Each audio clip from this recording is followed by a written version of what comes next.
하나님 말씀을 읽도록 하겠습니다. 오늘 우리에게 주신 하나님의 생명의 말씀은 구약 성경 36페이지 창세기 26장 26절에서 29절까지 말씀입니다.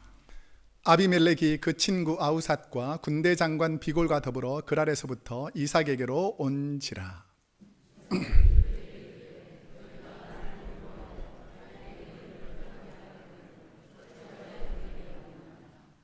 그들이 이르되 여호와께서 너와 함께 계심을 우리가 분명히 보았으므로 우리의 사이 곧 우리와 너 사이에 맹세하여 너와 계약을 맺으리라 말하였노라. 너는 우리를 해하지 말라. 이는 우리가 너를 범하지 아니하고 선한 일만 내게 행하여 내가 평안히 가게 하였음이니라.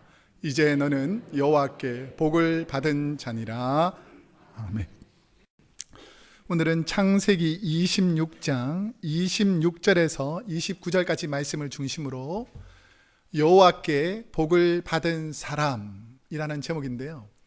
원래 제목이 이거보다 조금 더 길었어요. 그래서 길까 봐 조금 줄인 건데요. 제가 풀로 가르쳐드리면 여호와께 복을 받은 사람 바로 나, 여기까지가 제목이었는데 좀 길어서 줄였거든요. 그래서 우리 한번 제목을 보이지 않는 것까지 해서 한번 읽어보겠습니다. 시작. 여호와께 복을 받은 사람 바로 나. 여러분 하나님께 복을 받은 자인 줄로 믿습니다. 우리가 지금 계속해서 창세기 강의를 하는데요. 창세기에 보면 우리 12장 이후에 4명의 족장이 나옵니다. 우리 창세기 거의 마지막까지 4명의 족장이 나오는데 퀴즈를 내려고 했는데 벌써 나와서 1부 때는 기억을 못할 수도 있으니까 잘 보세요.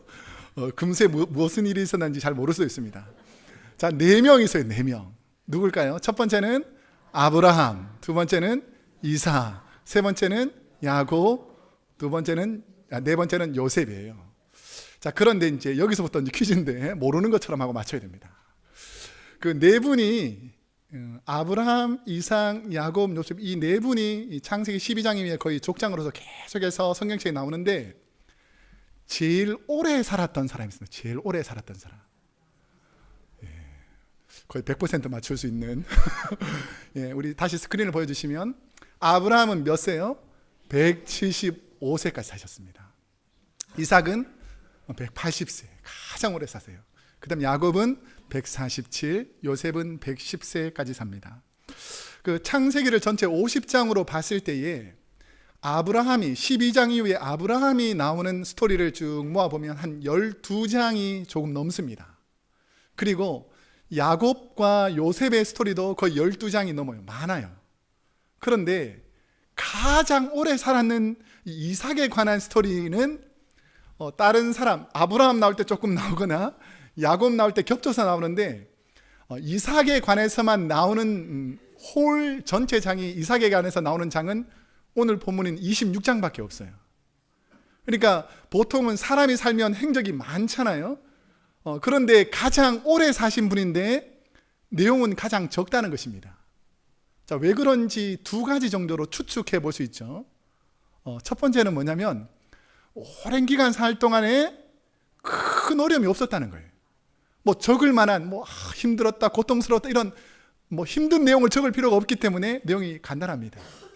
그리고 또 한 가지는 뭐냐면 하나님께서 복을 주셔서 어려운 순간마다 이렇게 잘 지나갔다는 것을 알 수 있어요. 어떤 분은 작은 것에도 막 큰 어려움으로 생각하는 분이 있고 어떤 분은 큰 어려움도 믿음으로 잘 넘기는 사람이 있습니다. 그분이 바로 오늘 본문에 나오는 이삭이라는 분이죠. 자, 그럼 이삭은 어떤 분인가를 우리가 이름을 한번 보시면 이삭의 이름은 이츠하크라는 영어식 발음이 이삭입니다. 이츠하크, 읽기는 이츠하크로 있는데요. 그 원에 보면 차하크라는 단어가 웃다라는 뜻입니다. 그래서 이츠하크에서 이삭 이렇게 영어 발음은 히브리 발음은 그냥 그대로 음가를 옮긴 거예요. 그러면 이츠하크에서 이삭이 된 이유가 뭐냐면 이가 누굴까요? 이 할 때 이가 그녀입니다. 그녀. 그녀는 누굴 말할까요? 사라죠. 이삭이 태어날 때에 누가 웃었습니까? 사라가. 그래서 우리 이츠하크라는 단어가 이츠하크로 있거든요. 그래서 이츠하크에서 사라가 웃어가지고 이름이 웃은 자라는 이름이었다는 것이죠. 여기 쉬운 예가 우리 한국 전통에도 있습니다. 옛날에 마당에서 일하면 이름이 뭐였죠? 마당새. 돌처럼 강인하다 하면 이름이 뭐였죠? 돌새.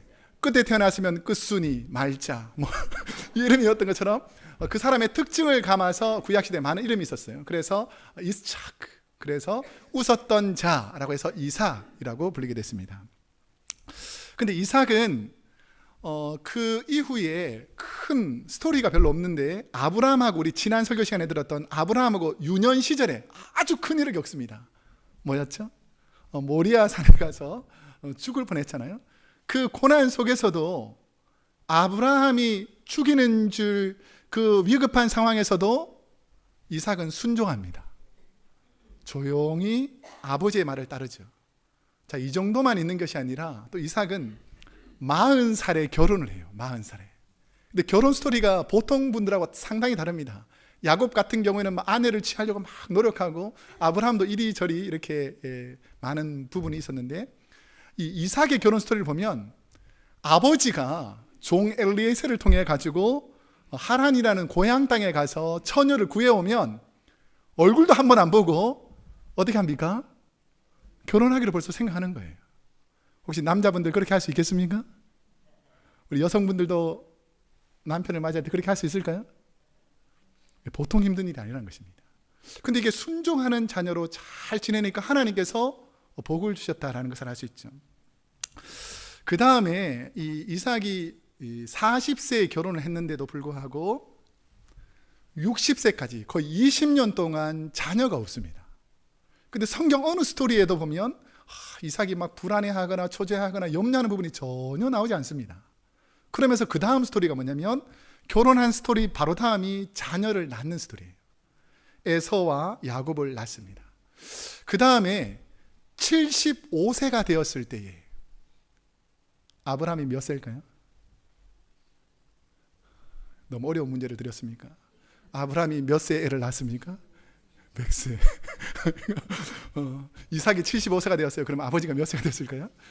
아까 그림에서 봤지만 아브라함이 돌아가십니다. 아브라함이 죽고 나서 이제 아버지 밑에서 잘 순종하며 지내다가 이제 부엘라 헤로이, 우리 지도를 보시면 이 부엘라 헤로이라는 곳에서 거주합니다. 그러니까 아버지가 떠나고 나서 이제 내려와서 남방에 와서 부엘라 헤로이라는 곳에서 거주하는데 그곳에서 기근이 들어요. 기근. 그러니까 보통 이 구약 시대는 흉년이 들거나 기근이 들면 먹고 살 수가 없으니까 먹을 것이 있는 곳으로 이주를 하잖아요. 옛날에 아브라함은 흉년이 들고 기근이 드니까 어디로 이주했었습니까? 애굽으로 이주했겠죠. 그러니까 지금 부엘라 헤로이라는 곳에서 보면 남쪽은 비옥한 애굽 땅입니다. 이집트. 그런데 이제 이 이삭이 남쪽으로 가려고 그러는데 하나님께서 나타나셔가지고 남쪽으로 가지 말고 비옥한 땅, 사람들이 호의적인 이집트로 가지 말고 그랄, 그때 당시에 블레셋 지역에서 험악하고 땅도 척박해서 어려운 땅인데 그쪽으로 가라는 거예요. 이삭이 순종했을 것 같아요? 안 했을 것 같아요? 순종합니다.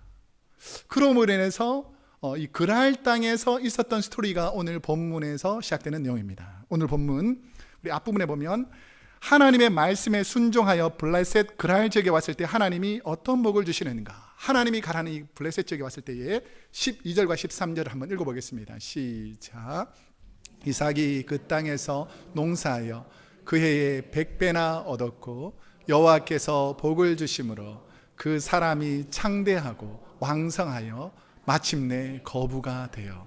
자, 우리 12절과 13절을 자세히 보시면 지금 이삭은 블레셋 지역이 낯선 이방 지역이잖아요.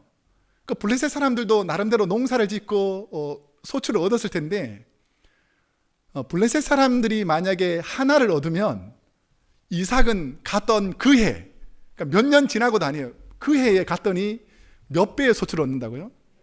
100배. 여러분이 무슨 사업장을 열었는데 옆집보다 100배의 소출이 됐다. 감사하겠어요? 안 하겠어요? 엄청나게 감사하겠죠.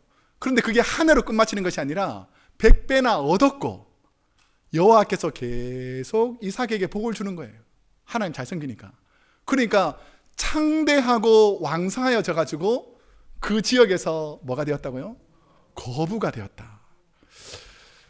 자신의 생각을 내려놓고 하나님의 말씀에 순종하니까 하나님께서 복으로 삶을 윤택하게 해주시더라는 것입니다.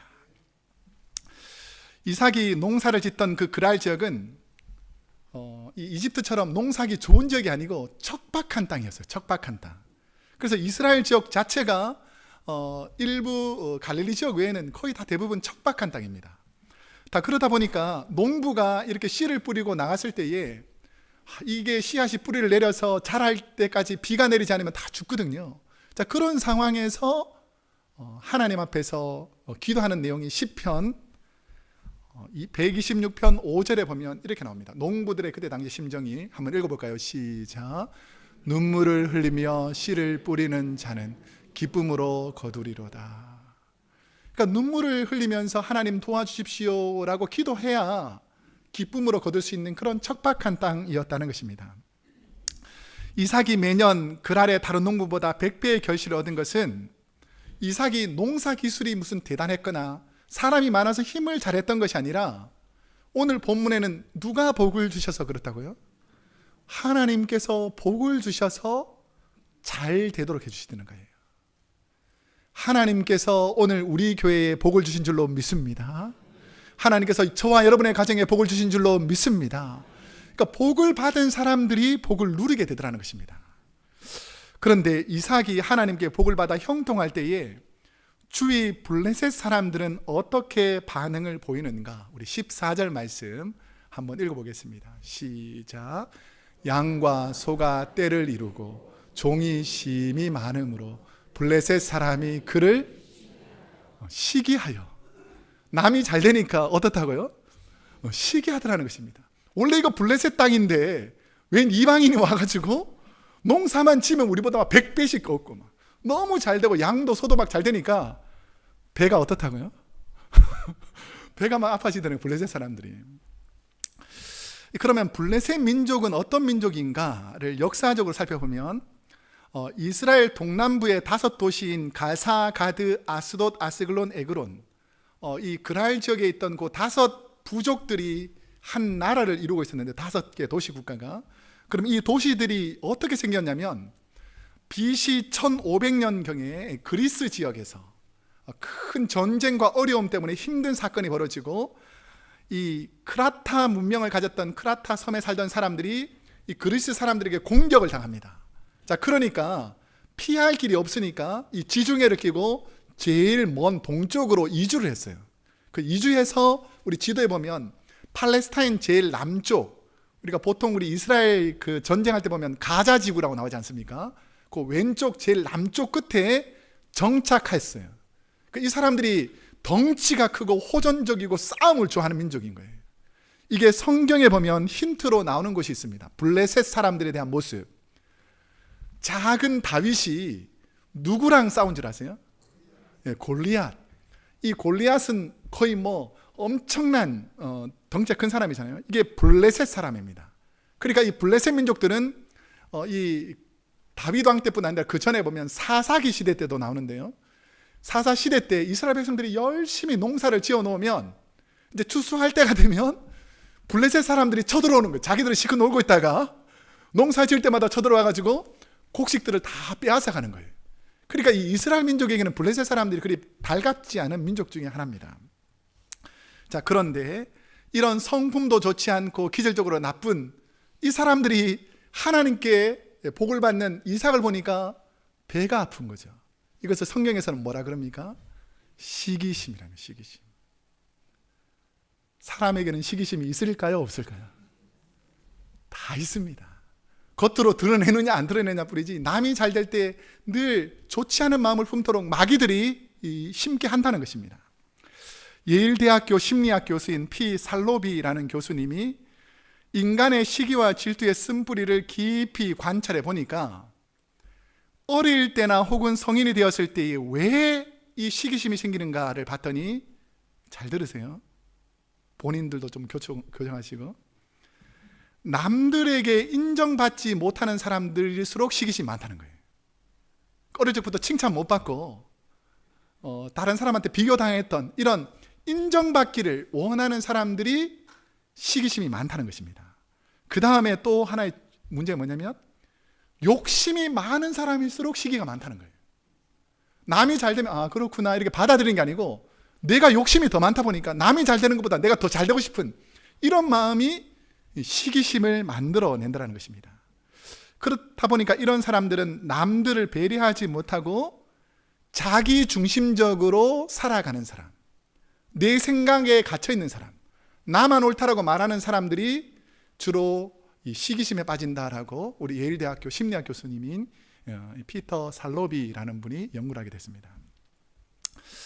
하나님께 순종하여 삶과 물질의 복을 누리는 이삭을 바라보는 주위 블레셋 사람들은 시기와 질투였어요. 왜 그럴까요? 이 사람들 나름대로 자기들도 어려움을 당해서 피해서 왔고 그러면서 자기들도 호전적이고 성격도 좋지 않으니까 주위 사람들이 잘 되면 계속 공격하고 빼앗고 싸우는 이런 종족으로 변질되어 버렸다라는 것입니다. 남이 잘 될 때 내 마음이 그 사람을 향해서 무엇이 잠재되어 있는지를 내가 어떻게 생각하는지가 잘 드러납니다. 남이 잘 될 때 축복해 주는 분이 되시기를 축복합니다. 남이 잘 될 때 덕스러워야 된다는 것이죠. 신앙생활도 마찬가지입니다. 어린아이와 같이 시기와 질투에 빠지지 말고 하나님 앞에서 바로 서는 훈련들이 필요하다는 것이죠. 제가 전에 섬기던 교회에서 4살 먹은 여자아이가 있고 1살 먹은 여자아이가 있는데 어느 날 가보니까 유모차라는 게 있지 않습니까? 유모차에 4살 먹은 여자아이가 앉아있고 1살 먹은 애가 엄마 품에 있는 거예요. 왜 그럴까요?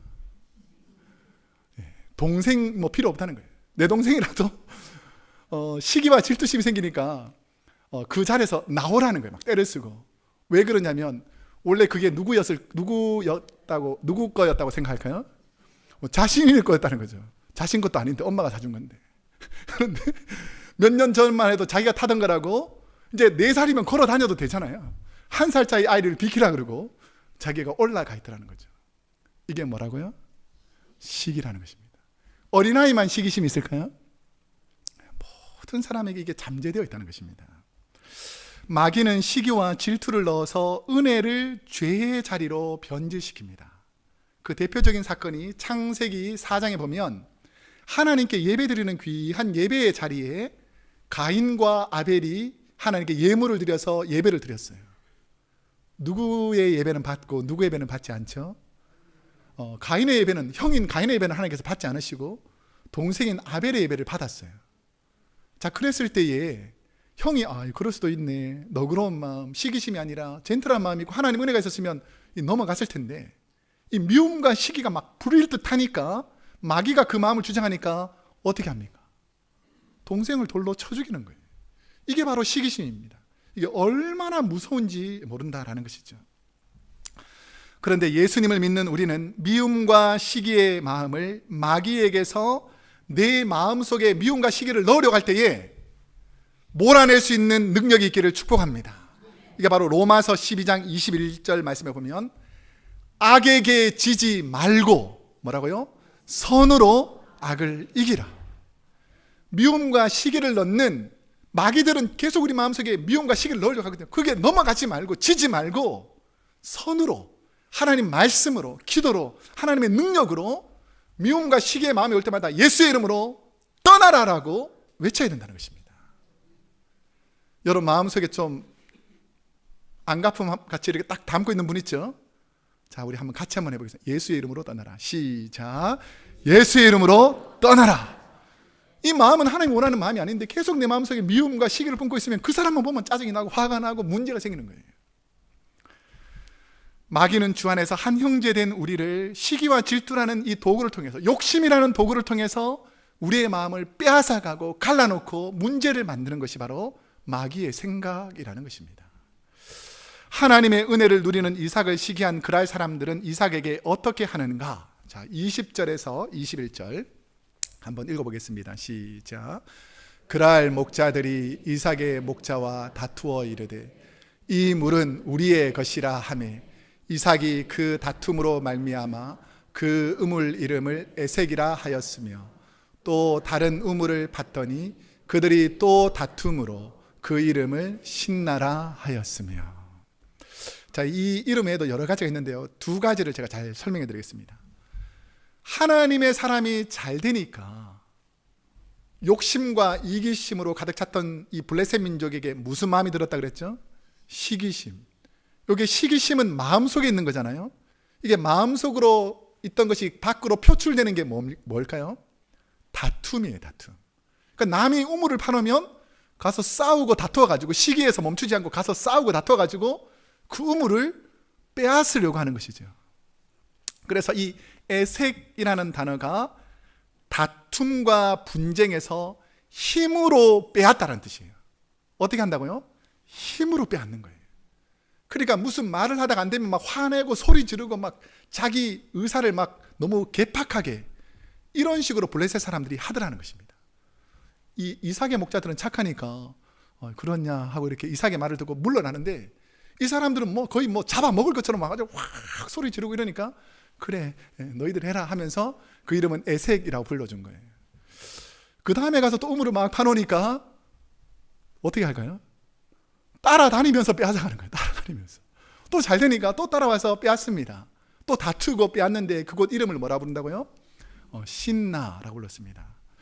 신나라는 이 단어는 원래 히브리어로 시트나라는 단어인데요, 적대감을 만들다, 원수관계를 만들다는 것이.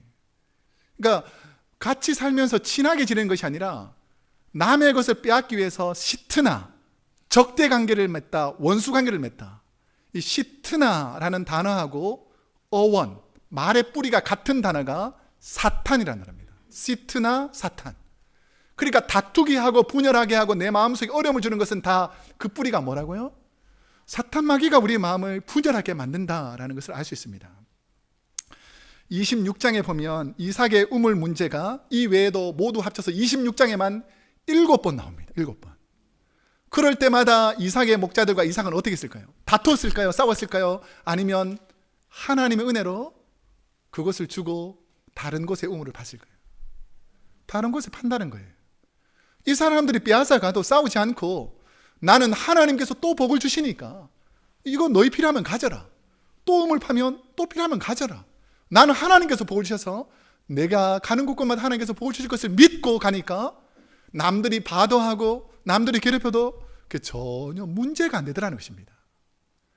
여러분이 그런 분이 되시기를 축복합니다. 누가 다툼을 걸고 누가 시비를 걸고 누가 어려움을 걸어도 나는 하나님께서 복을 주시는 사람이기 때문에 전혀 그게 문제가 되지 않는 그런 신앙인이 되어야 된다라는 것이죠. 시기와 질투로 악을 행한 그랄 사람에게 넓은 마음으로 다툼을 피한 이삭을 통해서 그랄 왕은 무엇을 보는가?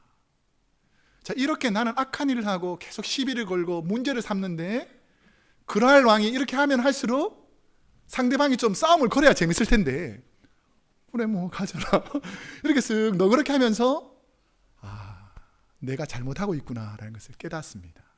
자, 우리 28절 함께 읽어보겠습니다. 시작. 그들이 이르되 여호와께서 너와 함께 계심을 우리가 분명히 보았으므로 우리의 사이 곧 우리와 너 사이에 맹세하여 너와 계약을 맺으리라 말하였노라.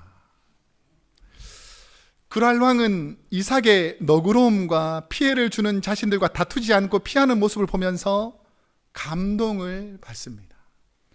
사람을 보지 않고 하나님만 의지하는 이삭의 모습에 감동을 받아서 자신이 판 우물을 기꺼이 양보하고 떠나서 새롭게 우물을 파는 그 이삭의 모습을 보면서, 여러분 우물을 파면 샘이 터질 수도 있고 안 터질 수도 있으니까 사람들이 우물을 자꾸 가지려고 하는 거잖아요. 근데 이삭은 우물을 파기만 하면 뭐가 터진다고요? 샘이 터지니까. 이거는 인간의 힘으로 되는 것이 아니라 이삭 뒤에는 누군가가 도와주는 사람이 있다라는 것을 분명히 깨닫습니다. 누가 도와주실까요? 하나님이 도와주시는 거죠. 여러분, 하나님을 도우는 사람과 싸워서 이길 수 있겠어요? 없겠어요? 없다라는 걸 분명히 아셔야 됩니다.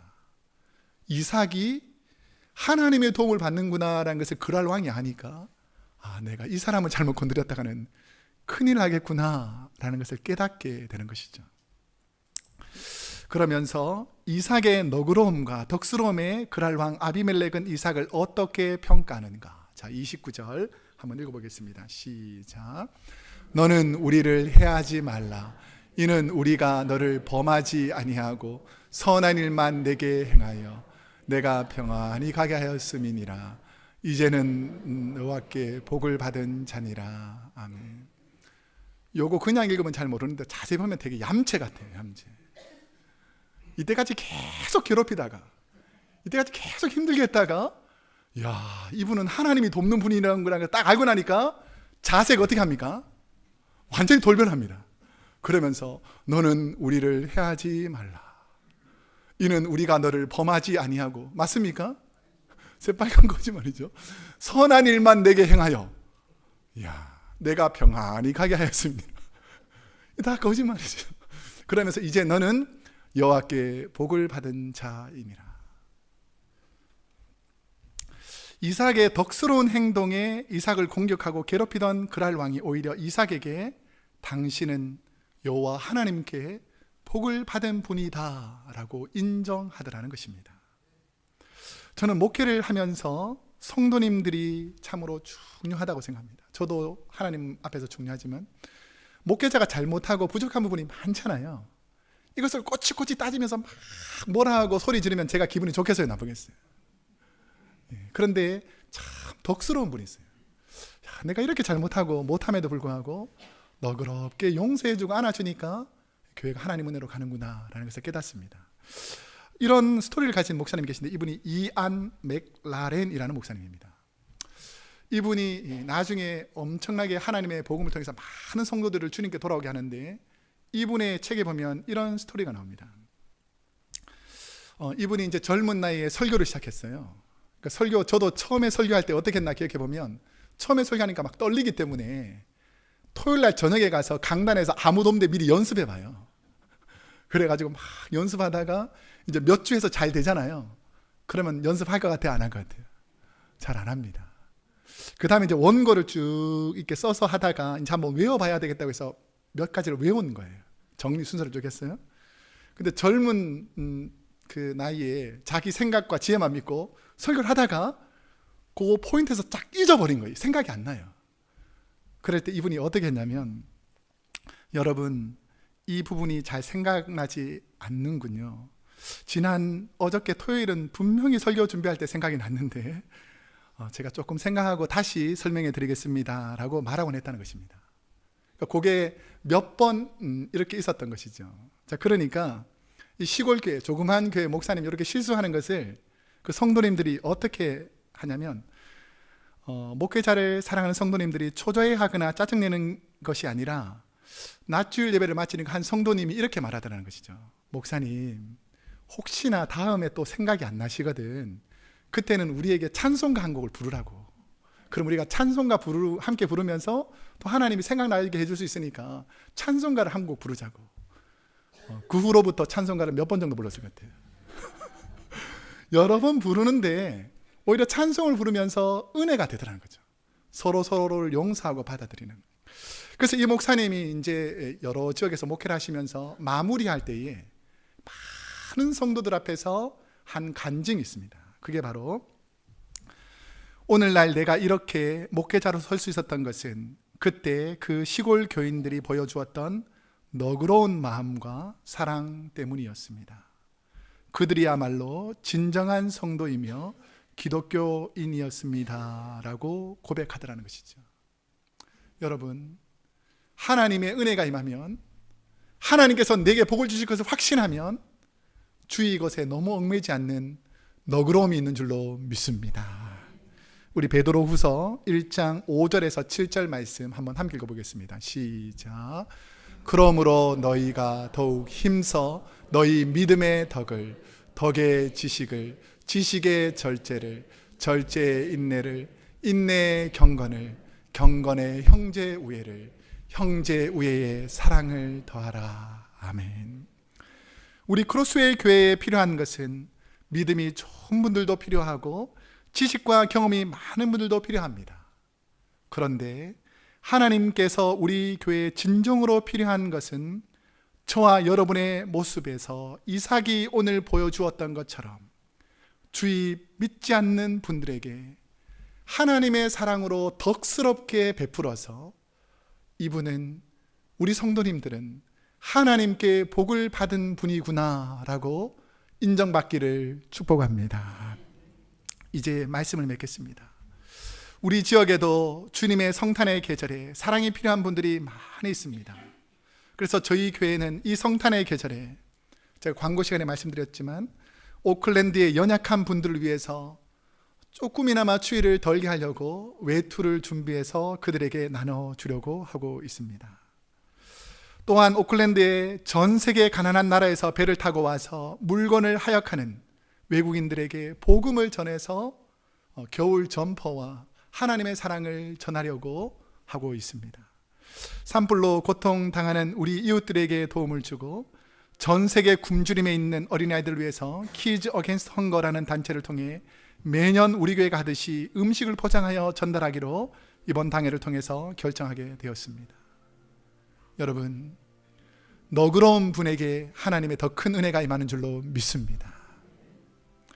저는 우리 크로스웨이 교회가 연약한 지역교회를 돕고 어려운 선교 지역을 돕고 때로는 우리에게 아무 유익이 없고 오히려 손해가 되는 것처럼 보여도 덕을 끼치는 성도님들이 되셔서 하나님의 복을 받는 사람, 우리 교회는 하나님께 복을 받은 사람으로 가득 찼다 라고 하나님께서 인정해 주시는 복의 복이 되는 성도님들 되시기를 축복합니다. 한번 기도하겠습니다.